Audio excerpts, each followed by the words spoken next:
Oops! Andito na naman si Uncle Tax. May birthday yan pala sa amin kaya ginising ako ng mga ka-roommate ko para kumain at mag-boodle pie. May birthday nga pala Ate Crisanta Lanusa. Ka-roommate ko na siya, kababayan ko pa siya sa Nueva Ecija. Kaya sabay-sabay na nga pala kaming kumain ng tanghalian pero yung iba hindi na nakasama dahil nga may pasok sila. Bago nga pala kami kumain, kami ay nagkantahan muna. Happy birthday, happy birthday, happy birthday to you.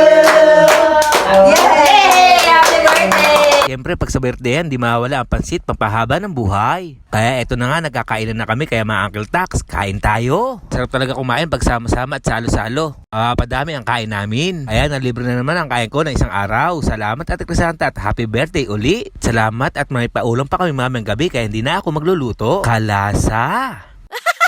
Pagkayari nga nito, ako ay maliligo na at pupunta ako ng dental clinic. Pagkat hindi puro kain lang, dapat malinis din ang ating ipin. Wow!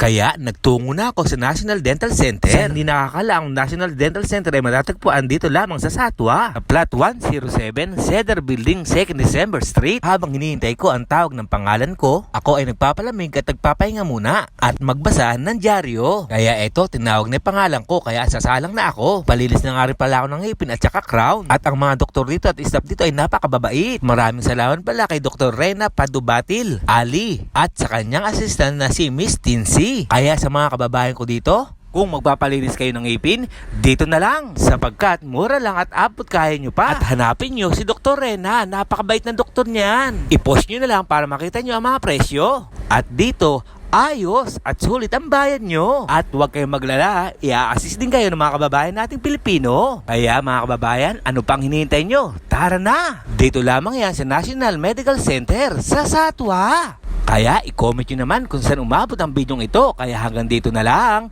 Ito ang inyong Uncle Tax. Ingat!